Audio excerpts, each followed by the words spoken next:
설교 제목이 이제 눈물로 심고 기쁨으로 거두고라는 제목 가지고 이제 말씀을 전하도록 하겠습니다.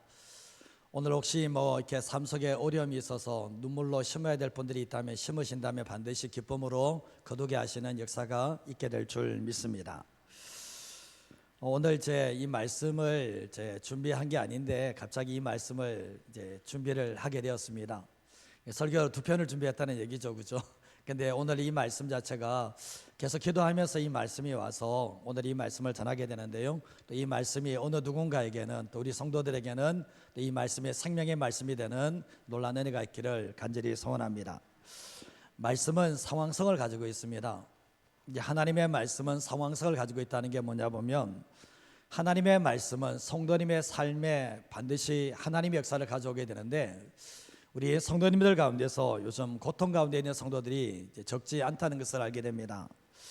육신의 질병 때문에 어려움을 당하는 사람이 있는가 하면, 삶에 계속되는 어려움 때문에 고통 가운데 있는 성도들이 있는가 하면, 가족의 문제 때문에 어려움을 당하는 성도가 있고, 또 하지만 심령의 불편한 것 때문에 어려움을 당하는 이 모습이 있고, 여러 가지 상황 가운데서 고통을 당하는 성도들이 있습니다. 그러나 고통을 당하는 성도들에게 가장 중요한 게 뭐냐 보면 하나님의 말씀이 들려지는 은혜가 있어야 돼요. 하나님의 말씀이 들려지는 은혜가 있고 그 말씀을 붙잡게 될 때 그 고통에서 구원하시는 하나님의 역사를 경험하게 됩니다.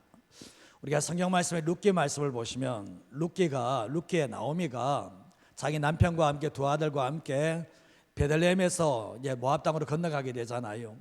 정말 살아보자고 생존해야 되니까 그 땅을 건너가게 되었는데 그 땅에서 남편도 잃고 두 아들도 잃어버리는 일들이 있게 되었습니다. 근데 어쩌면 내 인생이 이렇게 끝나는 거야. 내 인생 더 이상 달라지지 않아. 내 인생 정말 이제 아무도 기억되지 않아. 이런 마음 가지고 있었거든요. 근데 거기에서 여호와의 말씀이 들리기 시작하는데 여호와께서 자기 백성들에게 양식을 주셨다는 이 한마디가 이 문장이 들려지기 시작했던 거죠. 그러면서 가슴이 요동친 게 뭐냐 보면 나는 내 인생 여기서 끝난다고 생각하고 나는 생존 때문에 여기 왔는데 하나님께서 우리 고국에 다시 양식을 주셨다는 소식을 듣게 되면서 어떻게 합니까? 내가 이 자리에 있어는 안 된다는 것을 깨닫게 되면서 말씀을 붙잡고 다시 결단해서 다시 자기의 고국으로 돌아가게 됩니다. 이게 바로 하나님이 치유하시고 회복시키는 시작이었다는 것을 알게 되는데 가만히 되돌아보면 하나님의 말씀이 들려지지 않았다면 그 자리에 일어날 수가 없었지만 하나님의 음성이 들려졌을 때, 하나님의 말씀이 들려졌을 때, 그 말씀을 붙잡고 결단했을 때 나오미의 인생 자체가 인생 저주로 끝나는 인생이 아니라 다시 기쁨으로 회복되어지는 하나님의 역사가 있게 되었던 거죠. 우리 인생도 마찬가지지 않습니까? 하나님의 말씀이 들려지지 않으면 결국은 우리의 삶의 고통은 다람쥐 쳇바퀴 돌듯이 계속해서 그 삶을 반복할 수밖에 없습니다. 저도 교회 가운데서 교회 성도들 보면 어떤 사람들은 그 고통의 문제를 딛고 일어서는 성도가 있는가 하면 어떤 사람들은 계속해서 고통의 삶이 계속해서 다람쥐 쳇바퀴 돌듯이 계속해서 돌아가는 삶이 있는 사람들이 있습니다. 그 누구 문제인지 아십니까? 하나님 문제 아니고 자신의 문제입니다.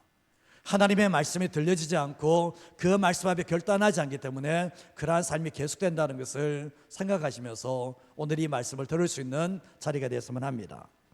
시편 107편 19절에서 21절 말씀에 보면 이에 그들이 그들의 고통 때문에 여호와께 부르짖으매 그가 그들의 고통에서 그들을 구원하신다. 고통 때문에 부르짖을 때, 고통 때문에 부르짖고 하나님께 나아갈 때 주님이 구원하신다라고 말씀하는데 20절 말씀에 보면 그가 뭘 보내십니까? 그의 말씀을 보내셔서 그들을 고치시고 그들을 위험한 지경에서 건지신다라고 말씀을 합니다. 예수 믿지 않는 사람과 믿는 사람들이 다릅니다. 예수 믿는 사람들의 그 위험한 지경에서 건지시는 것이 하나님께서는 어떻게 하시는가? 먼저 하나님의 말씀을 보내세요. 그 말씀을 보내셔서 그 말씀을 붙잡고 기도하며 나갈 때 우리의 상한 심령을 고치시고 위험한 지경에서 건지게 하셔서 21절 말씀에 보면 여호와의 인자하심을 찬양하게 되고 인생에 행하신 기적을 찬양하는 그런 삶을 살아가도록 인도하는 것이 우리 하나님 아버지라는 것을 잊지 마시기를 바랍니다. 시편 126편 5절과 6절 말씀을 보시면 눈물을 흘리며 씨를 뿌리는 자는 기쁨으로 거두리로다. 울며 씨를 뿌리러 나가는 자는 반드시 기쁨으로 그 곡식단을 가지고 돌아오겠다라고 말씀을 하고 계시거든요. 이 말씀은 유다 백성들이 바벨론 포로에서 돌아왔을 때 마치 꿈꾸는 것 같았습니다. 왜냐하면 도저히 일어나지 못할, 도저히 인간 힘으로 안 되는 상황, 우리가 다시 조국으로 돌아간다는 것은 전혀 꿈 같은 얘기였는데 그게 현실이 되었거든요.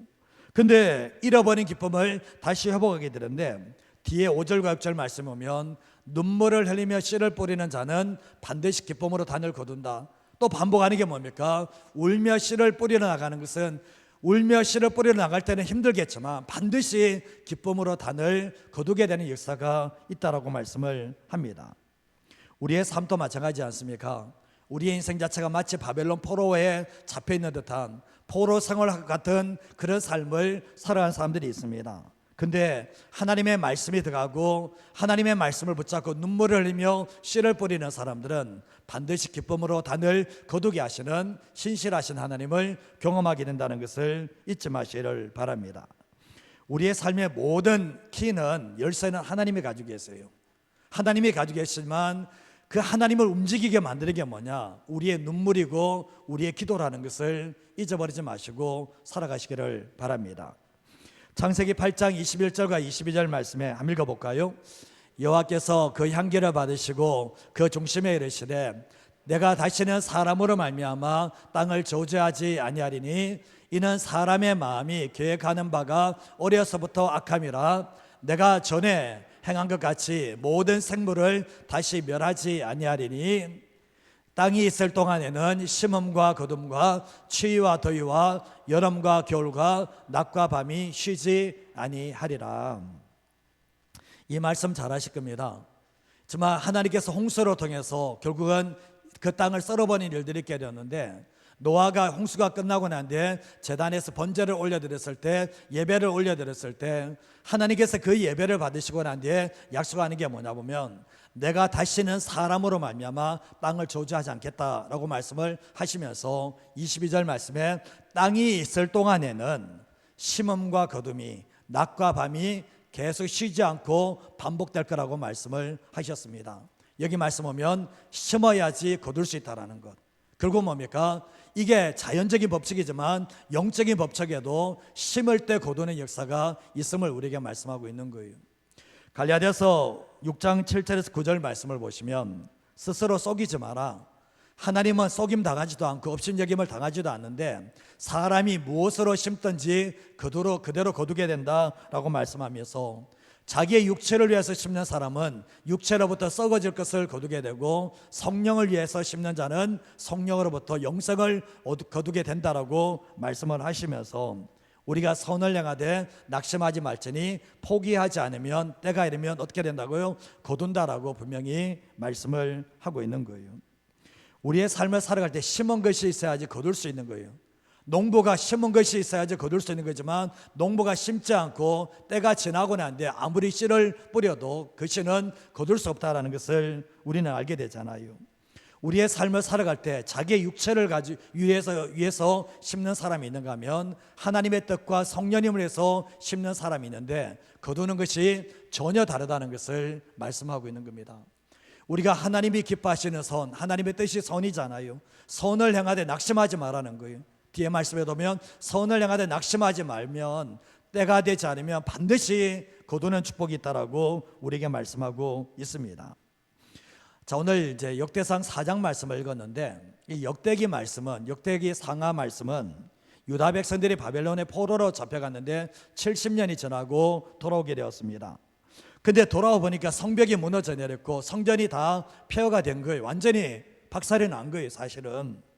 근데 너무나 낙심이 되고 또한 바벨론 포로에서 돌아와 보니까 민족의 정체성도 다 깨져버린 거죠.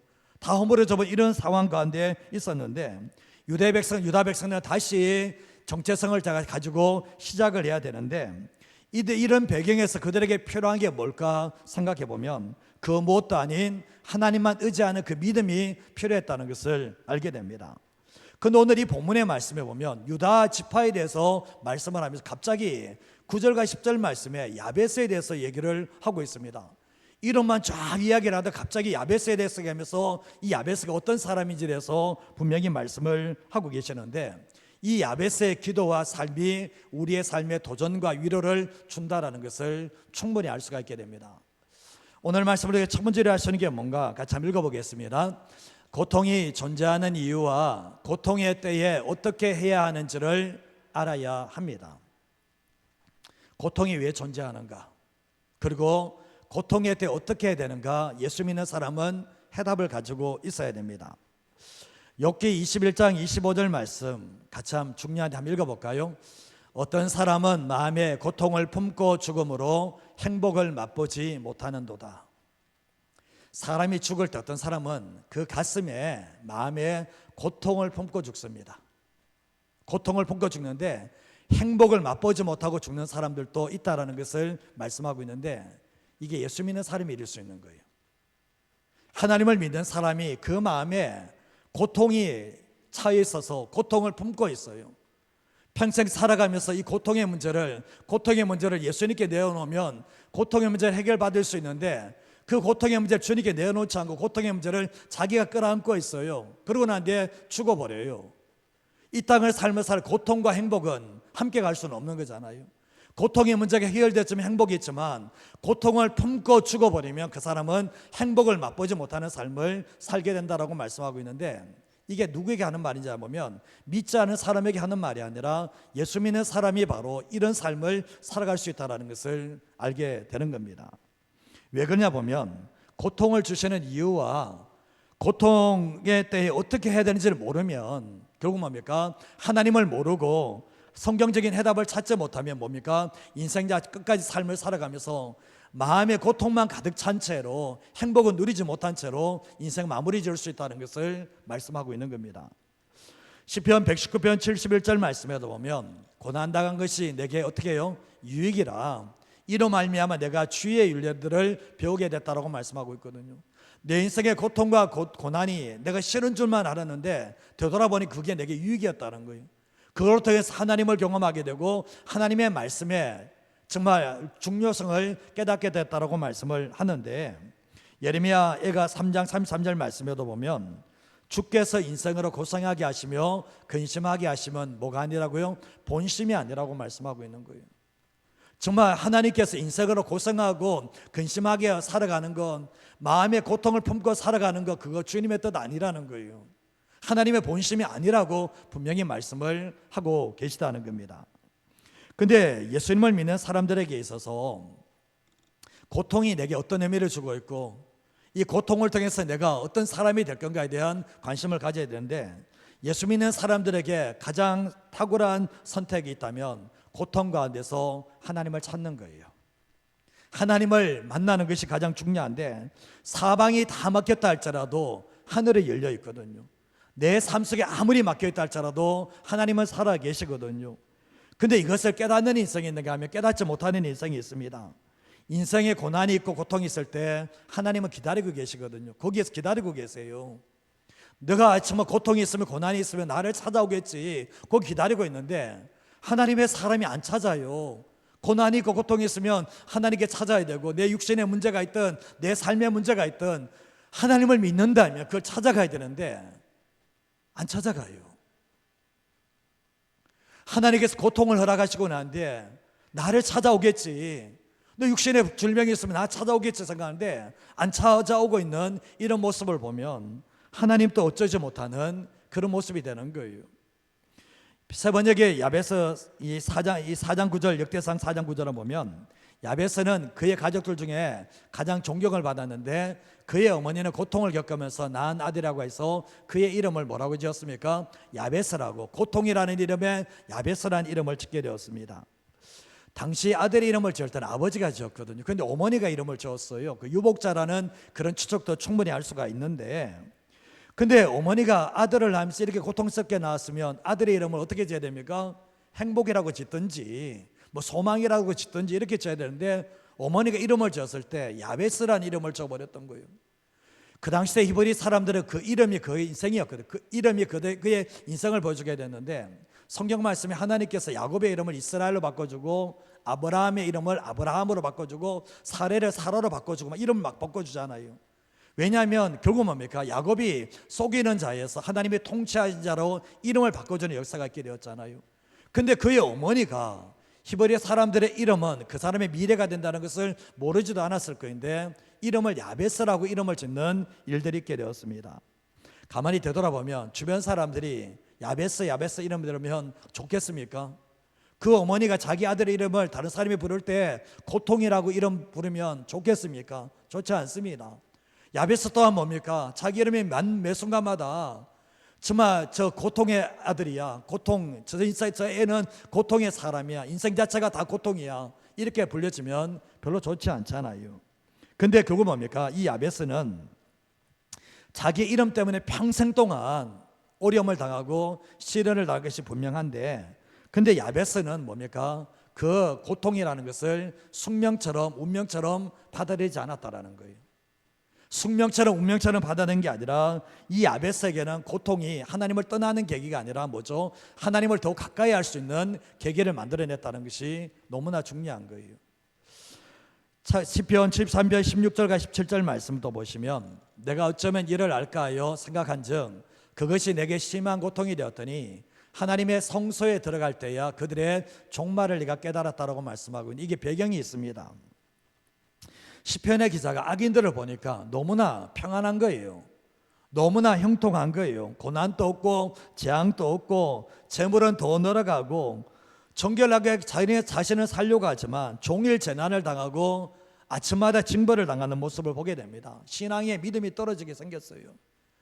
예수 안 믿고 악을 행하는 사람 계속 잘 되는데 자기는 주님 앞에 올바르게 살려고 정결하게 살려고 함에도 불구하고 계속해서 삶의 어려움이 떠나지 않는 거예요. 죽고 싶습니다, 사실은.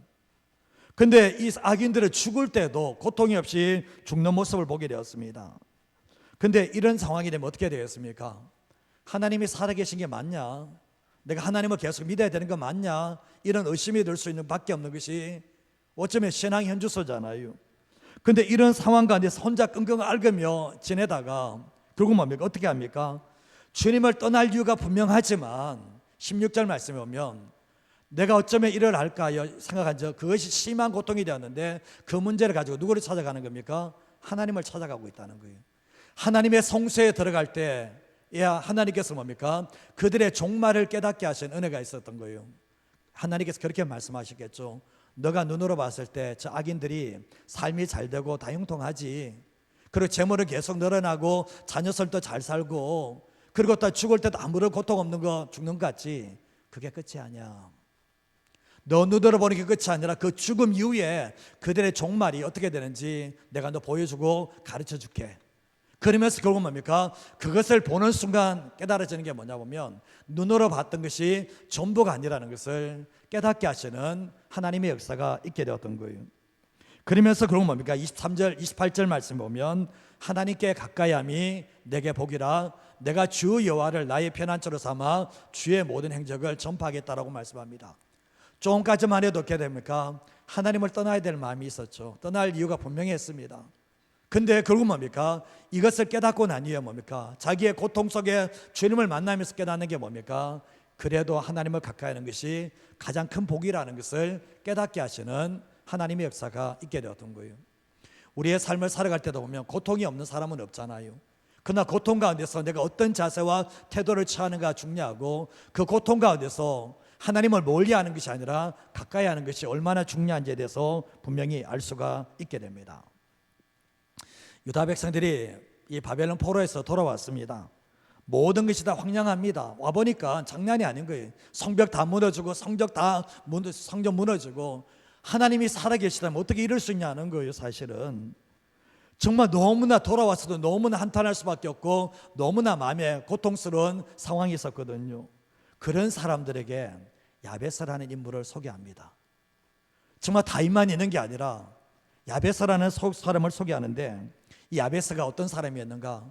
고통 가운데 어떻게 됩니까? 그 어머니가 애를 낳는데 이름이 고통이라는 이름을 지었고 그 삶에 헤어나기 어려운 정말 그런 어려움이 있었지만 그 고통은 주님을 떠나게 만드는 도구가 아니라 주님의 품으로 더 가까이 가게 만드는 도구가 됐음을, 하나님만 의지하는 사람이 됐음을 오늘 이 말씀을 통해서 분명하게 말씀을 하고 있는 겁니다.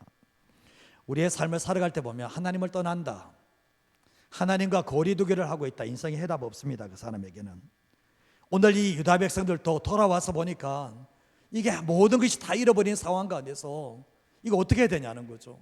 그러나 하나님께서는 이 야베스가 이 어려움 가운데서도 하나님을 의지하는 믿음으로 하나님을 찾았던 것처럼 이스라엘 백성들에게도 이 어려움이, 이 고통이 하나님을 떠나는 계기가 아니라 하나님을 더 간절히 붙들려는 계기가 되게 하기 위해서 이 야베스라는 이름을 소개하고 있다는 것을 알게 되는 거예요. 우리가 신앙생활할 때 보면 고통이 깊을수록 어떤 사람들은 하나님께 더 가까이 가는 사람이 있습니다. 근데 반면에 고통이 깊어서 하나님을 떠나는 사람들이 있는데, 떠나는 사람들은 떠난 만큼 손해입니다. 떠난 만큼 돌아오면 결국은 내 모든 삶이 그때 하나님 가까이 계셨으면 삶의 문제가 해결됐을 건데 떠남으로 통해서 엄청난 세월들을 방황하는 사람들이 정말 많다는 것을 깨닫게 됩니다. 여러분 보면 부모님들이 자녀들에게 매를 댈 때가 있잖아요. 매를 댈 때가 있는데 저는 지금 매댈 애가 없습니다. 매를 댈 때가 있는데 매를 대면 애가, 자녀들이 매를 맞고 매가 두려워서 도망치는 애들이 있는가 하면 매를 대면 부모님의 품으로 들어오는 애들이 있어요. 그렇지 않아요? 부모님이 매를 댔는데 애가 자기의 잘못을 깨닫고 울면서 부모님의 품으로 들어오면 부모는 매를 대지 않아요. 더 이상 매 안 돼요. 근데 문제는 뭐냐 보면 매를 대는데 도망치는 애들은 어떻게 됩니까? 매를 또 더 맞아요. 걔는 더 막습니다. 그거. 우리의 삶에도 그렇습니다. 우리의 삶에 하나님께서 고통이 내 문제든 내가 어려움의 고통인데 그 고통을 통해서 하나님 품으로 들어가면 주님은 더 이상 매를 안 대요. 근데 그때 어떻게 하냐 보면 그 매 받기 싫어서 도망가고 내 삶에 이해가 안 돼서 도망가잖아요. 그러면 더 큰 문제가 터진다는 것을 우리는 자녀들을 키우면서도 충분히 우리가 이해할 수가 있게 된다는 거죠. 우리의 삶을 살아갈 때 그렇습니다. 고통이 존재하는 이유가, 고통의 때 어떻게 해야 되는지를 오늘 이 말씀을 통해서 이야기하고 있는데 우리의 삶에 거꾸로 하시면 안 돼요. 우리의 삶에 고통이 깊을수록 우리가 하나님을 향한 전적인 믿음을 더 가지기 위해서 고통의 때에 더 하나님께 머물고 더 하나님께 나아가는 그러한 삶이 되시기를 주님의 이름으로 축복드립니다. 둘째로 신에게 뭔가 한번 읽어보겠습니다. 고통이 깊어질수록 기도는 더 간절해야 하며 더 단순해져야 합니다. 신앙생활할 때 기도는 배우는 거거든요. 기도를 통해서 내 삶을 인도해 가시는 하나님을 만나게 됩니다. 그래서 기도를 배우지 못하면 신앙을 배우지 못했다. 기도를 배우지 못했다면 신앙을 배우지 못했다. 자, 따라해 보실까요? 기도를 배우지 못하면 신앙생활 하는 거 아니다. 그거는 신앙생활 하는 게 아닙니다. 기도를 못 배운 사람은 주님이 내 삶을 어떻게 인도해 가시는지를 못 경험해요. 저도 그랬거든요.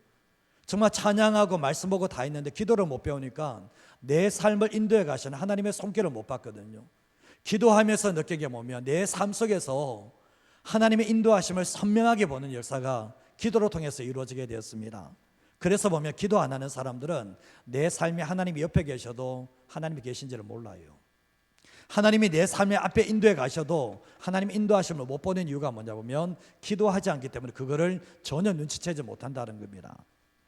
시편 107편 12절과 13절 말씀에 보면 그러므로 그가 고통을 주어 그들의 마음을 어떻게 한다고요? 겸손하게 만든다. 이 고통이 없으면 교만하거든요. 자기밖에 모르겠는데 고통이 찾아오면 어떻게 됩니까? 마음이 뭐죠? 겸손해지기 시작을 합니다. 그리고 또한 그들이 엎드러져도 돕는 자가 없다고 얘기하는데 여러분이 엎드러지고 고통을 당할 때 돕는 자가 있으면 하나님 찾아갑니까? 돕는 사람이 있으면 하나님 찾아갑니까? 안 찾아갑니다. 그런데 하나님께서 어떻게 합니까? 우리를 엎드러지게 만들 때 뭡니까? 아무도 돕는 자가 없도록 만들어 버립니다.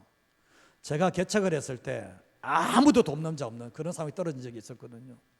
아무도 돕는 자 없으니까 사람 의지할 대상도 없고요, 하나님만 볼 수밖에 없는 거예요. 하나님만 찾을 수밖에 없는 거예요. 그래서 믿음이 커지는 거거든요. 13절 말씀에도 보면 이에 그들이 환난 중에 여호와께 부르짖으며 그들의 고통에서 구원을 내셨다. 환난 중에 여호와께 부르짖는다는 거죠. 그럴 때 구원해 주시는 은혜가 있는데 14절 13절 이제 구원하시다라고 말씀을 하고 있죠. 그래서 우리의 삶 속에 보면 환난 중에 도와줄 사람이 많은 것도 복이기도 하지만 그러나 환난 중에 도와줄 사람이 없는 것도 복이에요. 그때 하나님만 붙잡고 승부를 내게 되어 있거든요. 근데 우리가 삶 속에 보면 고통은 하나님을 찾으라는 사인이에요. 환난 중에 하나님을 찾으면 부르짖으면 하나님께서 반드시 구원하시는 하나님의 역사가 있음을 우리에게 말씀하고 있는 거예요. 기도의 응답의 조건이 있습니다. 얼마나 절박한가, 얼마나 간절한가, 얼마나 기도에 집중할 수 있는가, 이겁니다. 얼마나 간절하고 얼마나 절박하고 얼마나 집중할 수 있는가, 이게 결국은 기도의 능력이거든요. 여기에서 끝이 난다고 보시면 돼요. 우리가 한나의 기도를 사무엘상 1장 10절에서 13절 말씀 보시면 알겠는데, 한나가 자식이 없어서 마음이 괴로워하여 여호와께 기도하며 어떻게 합니까? 통곡을 합니다. 통곡을 해요. 그리고 17절 말씀을 보시면 하나님께 서원을 합니다. 하나님 아들 주시면 하나님께 바칠게요. 서원을 합니다. 그리고 12절 말씀에 그가 여호와 앞에 오래 기도하는 동안에 엘리가 그의 입을 주목해 보니까 마치 어떤 사람에 보면 입술만 움직이고 음성은 들리지 않으니까 술 취한 여자를 이기는 일들이 있게 되었습니다. 애들, 갓난 애들 보면 자지러지게 울잖아요. 울고 난 뒤 우는데 나중에 그거 울음이 다 끝나고 나면 더 이상 소리가 안 나와요. 애가 훌쩍훌쩍 하는데 뭐죠? 소리는 전혀 안 나와요. 이 한나의 기도가 이래요. 처음에는 울고 대성통곡을 합니다. 아들 없는 근데 통곡을 합니다. 근데 나중 되니까 더 이상 울림도 없고 더 이상 소리도 안 나와요. 안 나오죠. 그러고 난 뒤가 이제 속으로만 입술만 하는데 속에 소리는 안 나오니까 엘리가 이 제정신인지 모르겠지만 술 취한 여자로 보는 일들이 있게 됐다는 것을 말씀하는 거죠. 결국 뭡니까? 얼마나 절박한가, 얼마나 집중해서 기도할 수 있는가, 이게 결국 뭡니까? 응답의 조건이라는 것을 말씀하고 있죠. 누가복음 18장 38절에서 41절 말씀에도 보면 한 맹인, 이제 마가복음에 바디메오라고 얘기를 하고 있거든요. 이 맹인이 외쳤는데 다윗의 자손 예수여 나를 불쌍히 여겨달라고 얘기합니다. 자기가 맹인 되었는데 앞도 보지 못하는데 거지 되어 있는데 예수님이 지나간다는 소식을 듣게 되면서 소리를 외칩니다. 다윗의 자손 예수여 나를 불쌍히 여겨달라고. 그때 39절 말씀에 보면 앞서가던 자들이 그를 꾸짖습니다. 좀 조용히 하라고, 조용히 하라고. 그때 그가 더욱 크게 소리 질러서 다윗의 자손 예수의 나를 불쌍히 여겨달라고 요청을 하게 됩니다. 다른 사람은 조용히 하라고, 조용히 하라고, 너만 있냐고 얘기합니다. 근데 소리를 지르면서 정말 외치는 이런 모습을 보게 되잖아요. 그때 뒤에 말씀해 보시면 정말 예수님께서 머물러서서 명하여 데려오라고 얘기합니다. 데려오라. 누가 소리 지르냐? 알잖아요. 데려오라고 얘기하면서 가까이 가니까 예수님이 묻습니다. 뭐라고 묻냐 보면 내게 무엇을 하여 주기를 원하느냐고 말씀을 합니다. 그때 소경이 뭐라 합니까? 주여 보기를 원합니다. 내 믿음대로 되라. 주님 이렇게 말씀하시거든요. 이 말씀을 보면 왜 소리를 지릅니까? 정말 이 절박함의 표현 아닙니까? 다른 사람이 시끄럽다 얘기했을 때 더 큰 소리를 지릅니다. 주님은 그 마음의 소리를 들으신 거거든요. 그 절박함의 소리를 들으셨거든요. 한 번 했겠습니까? 한 번 외쳤겠습니까? 두 번 했겠습니까? 아니요. 계속해서 주님께서 부르실 때까지 했다는 얘기 아닙니까? 집중했을 때 주님께서 부르셔서 뭐 해줄까 얘기하니까 딱 한마디 합니다. 내가 보기 원합니다. 단순하게 얘기를 합니다. 복잡하게 이것저것 말하는 게 아니라 딱 한 가지만 말하게 되거든요. 제가 교회에 있을 때 그런 분이 있었습니다. 교회에서 정말 시끄럽게 기도해요. 그러면 제가 하는 말이 찬양 더 크게 털어버리시라고 그럽니다. 왜냐하면 그분 안에 그게 나와야 되거든요. 안에서 통곡이 나왔는데 그게 나와야 되거든요. 시끄러워도 나와야 되거든요. 근데 그게 나오면 괜찮은데 그게 안 나오면 안에서 이 갇혀버리면 상처 덩어리 돼버리거든요. 그래서 어떤 데 보면 성도님 가운데서 울고 통곡하는 사람이 있으면 제가 조용하라 그런 게 아니라 찬양소를 더 크게 해보라고 합니다. 왜냐하면 마음껏 한번 기도해보라, 마음껏 울면서 해보라는 거예요. 그러면 상처를 치유됨과 동시에 하나님의 역사도 그 삶 속에 오는, 나중에 지나다 보면 잠잠해집니다. 왜냐하면 내 안에 것이 다 나갔으니까. 이런 역사가 일어나는 거예요. 이 자리에서도 보면 대성통곡해야 될 분이 몇몇 분 계세요. 진짜 대성통곡해야 될 분이 계세요. 그분은 평상시 사람들처럼 기도해가지고 답 안 나옵니다. 그분은 내 안에 그 끌어올려서 통곡하면서 나가셔야지 그 상한 심령이 결국 치유되어지는 주님을 만나는 역사가 일어날 분도 분명히 있는 거예요. 역대상 4장 10절 말씀에 보면 야베스가 이스라엘 하나님께 아뢰어 이랬다 이러니까 우리가 생각할 때 이스라엘 하나님께 아뢰었다 그러니까 뭐 귀에 옆에 대고 조곤조곤 이야기한 줄로 알고 있어요. 그거 아니에요. 이 내용에서는 이스라엘 하나님께 아뢰어 이랬다는 것은 소리쳤다라는 것이고 부르짖었다는 것이고 애타게 외쳤다는 뜻을 가지고 있거든요. 그냥 그렇게 기도한 게 아니에요. 조곤조곤 묵상하면서 하나님 이렇게 하는 게 아니에요. 여러분 안에 고통이 가득 차 있는데 어떻게 이렇게 기도할 수 있는 거예요? 그렇게 기도할 수는 없는 거잖아요. 내 안에 한이 맺혀 있는데 어떻게 조곤조곤 안에 주님께 그렇게 할 수 있는 거예요? 그렇게 할 수는 없는 거예요. 이 야베스의 기도는 한 맺힌 기도예요. 그 안에서 그 소리를 지르면서 나오는 기도였다는 것을 알게 되는데 결국 뭡니까? 야베스가 기도할 때는 잠잠한 기도가 아니었다는 것을 알게 됩니다. 내 문제보다 내 고통보다 내 기도 소리가 더 커야 돼요. 저 한번 따라해 볼까요? 내 문제보다 내 고통보다 내 기도 소리가 더 커야 된다. 그게 정상이에요. 원래 여러분 물에 빠져가는 사람이 살려달라고 할 때 그냥 묵상으로 말하던가요? 조용하게 얘기하던가요? 그렇게 하는 사람 없습니다. 하나님 앞에 기도하는 사람도 마찬가지입니다. 정말 왜 주여 주여 왜 이렇게 기도하는가 보면 정말 그렇게 기도할 수밖에 없는 그 현실이고 지금도 그렇지 않습니까? 우리 나라와 민족 보면 지금 잠잠하게 묵상하게 기도할 상황이 아니라는 건 우리가 너무나 잘 알잖아요. 사실은 이런 상황 가운데서 야베스가 기도하고 있는데 결국 뭡니까? 야베스는 집중력을 가지고 기도합니다. 이게 간절하고 절박하게 기도하고 있고 야베스는 이 기도가 다 외운 기도예요. 역대기 기자가 야베스 기도를 다 외울 정도 같으면 야베스는 어떻습니까? 정말 당신의 기도 제목 뭡니까? 얘기하면 맹인이 주여 보기를 원합니다 얘기한 것처럼 야베스 기도는 뭡니까? 정확한 기도 제목 가지고 타겟을 맞추면서 기도했다라는 것을 충분히 알 수가 있는 거예요. 당신의 기도 제목 뭡니까? 얘기하면 기도 제목이 없어. 당신의 기도 제목이 하면 이것 저것 얘기하는데 뭐 원하는데요?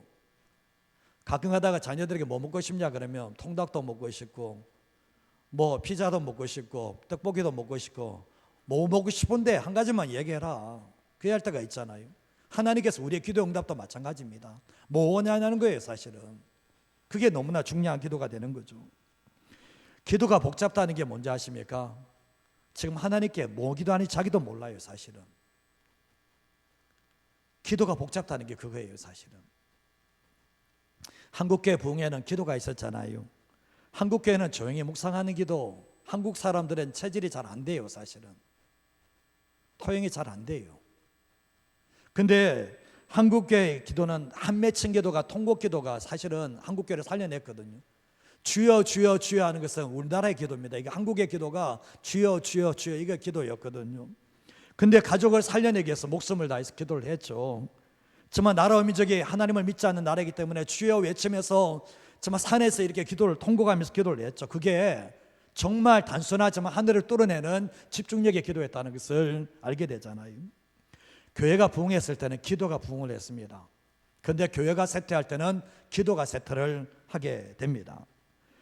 교회의 부흥을 이야기할 때 기도를 이야기할 수밖에 없는 게 뭐냐 보면 결국은 기도의 쇠퇴기는 교회의 쇠퇴기를 가져오고 기도의 부흥은 교회의 부흥을 가져온다는 것을 우리는 알게 된다는 겁니다.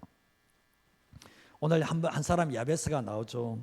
왜 성경에서 야베스를 기억하고 있까? 앞에서는 기억 안 하다가 왜 여기서 포로기에 돌아왔을 때 왜 야베스의 이름을 기록해냈을까 생각해 보면 포로에서 돌아와서 그들에게 필요한 것은 하나님만 의지하는 믿음이었는데 그 의지하는 믿음이 하나님 한 분이면 충분하다는 믿음이 어디에서 나옵니까? 생각에서 나옵니까? 안 됩니다. 어디에서 나오는 거죠? 무릎 꿇는 기도에서 나온다는 거예요. 기도에서 나온다는 거죠. 결국 히스기야도 뭡니까? 고통적인 상황 가운데서 어떻게 합니까? 정말 얼굴을 벽으로 향해서 기도를 하고 있죠. 이게 뭡니까? 모든 걸 다 끊어버리겠다는 거죠. 간절함의 표현, 절박함의 표현이고 있고 히스기야도 기도를 복잡하게 하지 않습니다. 살려달라는 그 기도만 딱 들어가죠. 그렇지 않습니까? 그때 하나님의 역사가 왔다는 것을 알게 됩니다. 우리의 삶을 살아갈 때 마찬가지입니다. 마냥 기다린다고 해다보는가? 해다보지 않습니다. 여러분의 가족 위해서 구원받기를 원하십니까? 기다린다고 해답 있냐? 없습니다. 안 옵니다. 그거 제가 얘기합니다. 기다린다고 해답 같으면 수십 년 지나도 기도해도 잘 안 되는 사람이 있는데 기다린다고 해답이 있는가? 물론 하나님의 섭리 가운데 있는 사람은 들어오겠지만 주님이 우리에게 원하는 거, 그거 원하는 게 아니라는 것을 말씀하고 있잖아요. 어떤 분들은 보면 혼은 절박한데 영은 절박하지 않아. 혼은 절박한데 영은 잠자고 있는 사람이 있어요. 기도 안 하니까. 그런 분들이 있을 수 있잖아요. 오늘 야베스가 그렇습니다. 야베스가 기도가 이제 고통이 깊을수록 그게 어땠습니까? 야베스가 한마디 해결된 거 아니잖아요. 그 고통이 깊을수록 기도는 어떻게 더 간절해지고 더 선명해지는, 더 분명해지는 기도를 하나님께 올려드렸다는 것을 알게 됩니다. 여러분 가족 가운데 구원받지 못한 영혼이 있으면 기도 제목 한 가지만 하세요. 한 가지만 하세요. 괜찮아요. 뭐 이것저것 복잡하게 하지 말고요.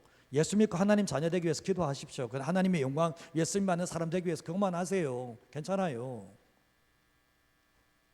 그것만 하세요. 괜찮습니다. 그 기도로만 해도 충분합니다. 하나님 다른 기도 못 들으실 것 같습니까? 근데 우리는 자꾸 뭡니까?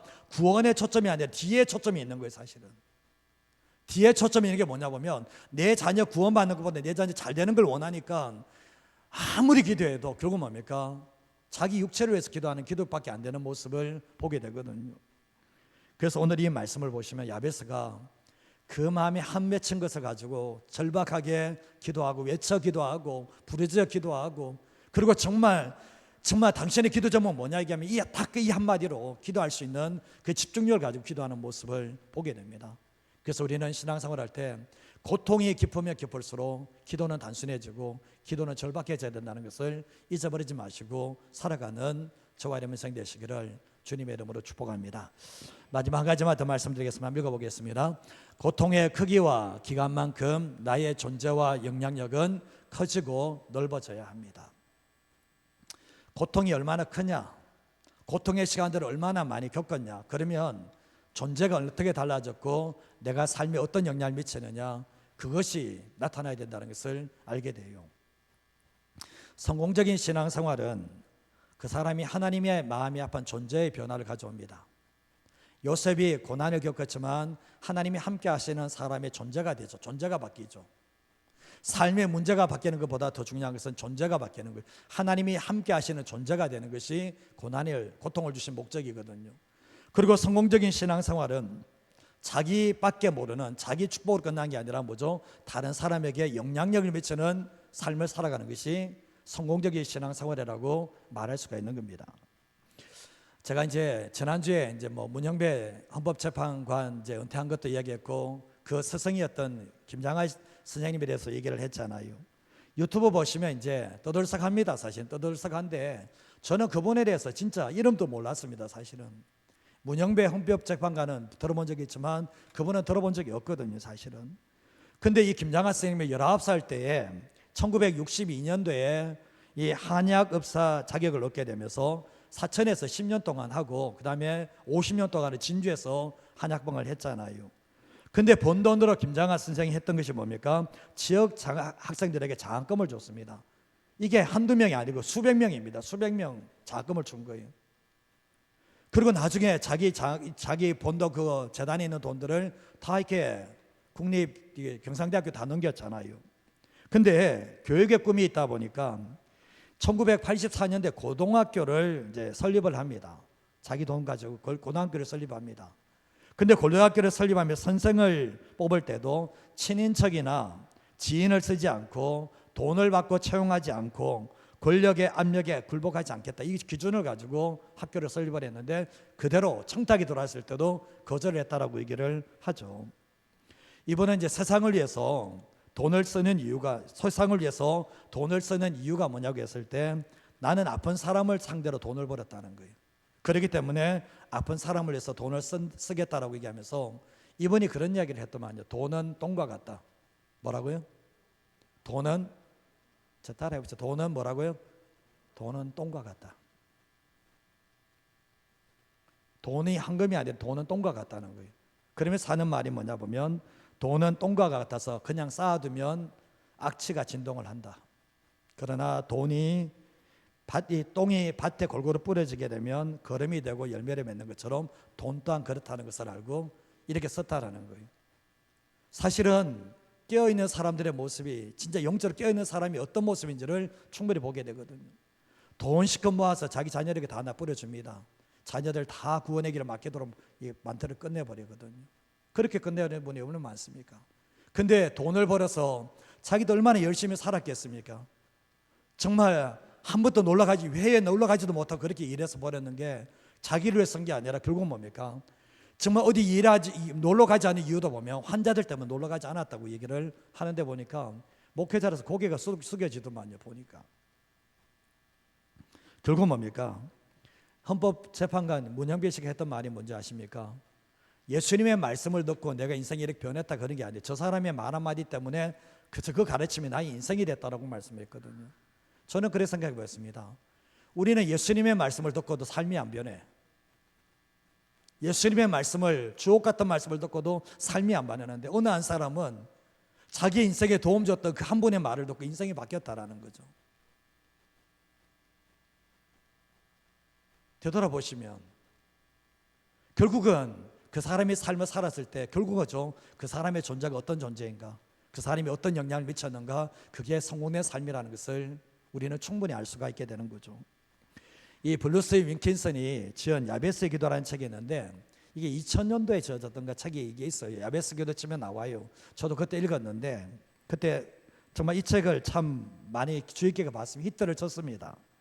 근데 인터뷰 기사를 보니까 이 블루스 윌킨슨이라는 분이 이런 얘기를 했더만요.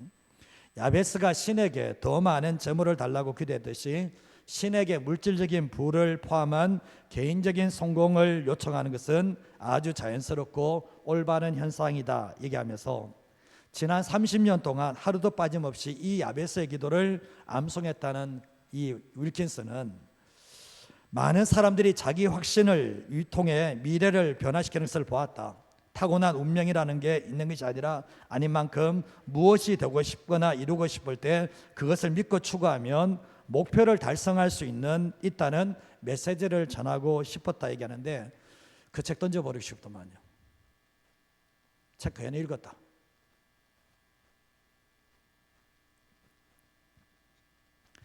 자기중심적인 자본주의 시대가 발달하면서 종교 생활도 결국은 자기 복을 위해서 하나님께 기도해서 복 받았다. 이걸 자랑하고 싶은 건가?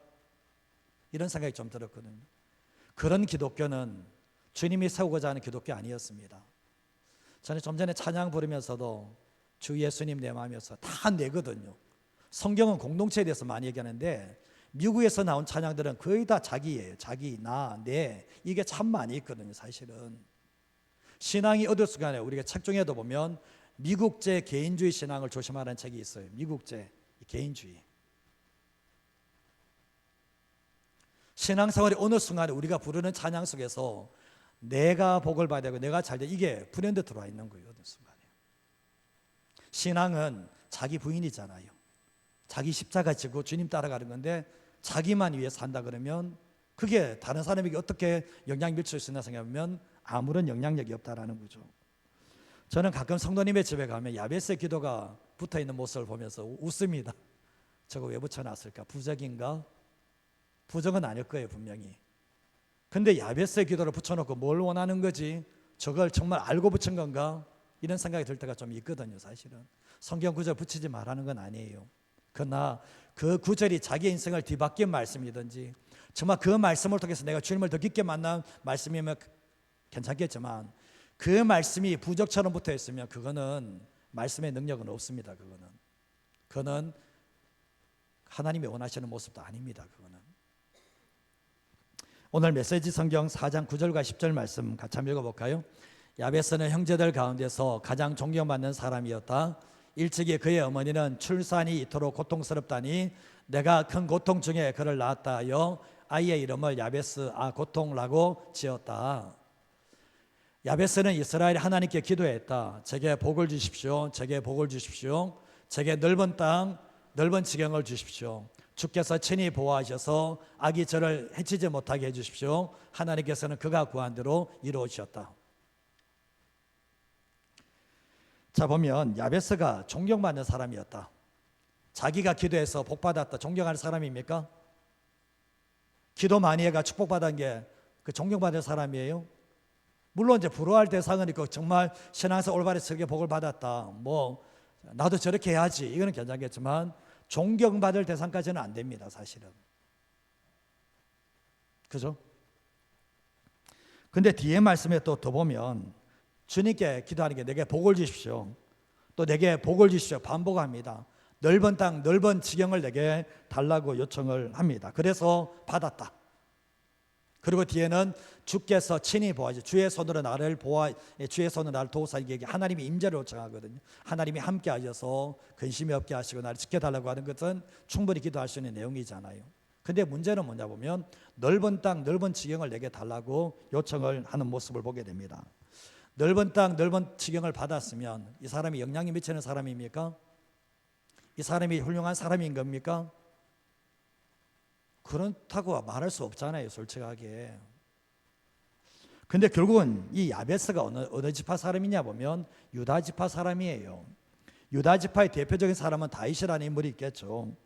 근데 이 시대적 배경이 어떠냐 보면 이 야베스라는 인물이 언제 어떤 사람이냐 보면 이 여호수아가 가나안 땅을 정복하는 시점, 여호수아가 가나안 땅을 정복하는데 각 지파에게 땅을 다 정복하지 못하고 각 지파에게 어떻게 합니까? 땅을 다 나눠주게 돼. 그리고 나머지 땅은 너희들이 정복하라고 얘기했잖아요. 그때 갈렙이 나와서 뭐라고 합니까? 헤브론 땅은 정말 아낙 사람들이 많으니까, 너무나 장대한 사람이 많으니까 아무도 점령을 못했잖아요. 그때 갈렙이 여호수아에 가서 뭐라고 했습니까? 이 산지를 내게 달라고 했잖아요. 이 산지 내게, 이 땅을 내게 달라고. 여호와께서 기뻐하시면 여호와의 말씀대로 이 땅을 내가 이 아낙 자손을 쫓아내겠다면서 쫓아내물 때 전쟁이 거쳐지는 역사가 있었잖아요. 근데 오늘 이 말씀에도 보면 이 야베스가 이 제게 넓은 땅, 넓은 지경을 주십시오, 이게 개인적인 욕심인가? 땅을 분배해 나가는데 저게 가나안 족속이고 아낙 족속이 있다 보니까 많은 사람들이 그 땅을 취하려고 하지 않는 거예요. 그 땅에 전쟁을 치러서 그 땅을 뺏으려고 하지 않는 가운데 있었습니다. 그런데 야베스가 지금 제게 저 넓은 땅, 저 넓은 지경을 내게 달라는 것은 내 개인적인 축복이 아니라 뭐죠? 하나님께서 이 약속의 가나안 땅에 들어와서 이 가나안 족속을 다 쫓아내라 그랬잖아요. 근데 쫓아내지 않고 불순종해서 땅을 취하지 못하는 상황 가운데서 하나님을 의지하는 믿음을 통해서 저 땅을 달라는 거예요. 내가 저 땅을 싸워서 이기겠다고 한 거예요. 그래서 결국은 그 땅을 취했다는 것을 말씀하고 있는데, 결국 그것이 뭡니까? 하나님의 약속에 의지해서 정말 가나안 족속이 따고 있는 그 땅을 뺏어내고 취함으로 말미암아 결국 뭡니까? 저 인생은 고통스러운 인생인데 하나님을 의지하는 믿음으로 취하는 그 모습을 보면서 결국 뭡니까? 이 유다 백성들이, 이스라엘 백성들이 정말 저 사람은 그래도 존경받을 사람이야, 저 사람 정말 훌륭한 사람이야, 그렇게 얘기를 했던 것이 분명하고, 그러고 난 뒤에 영향이 미치는 사람으로 섰다라는 것을 알게 되는 거예요.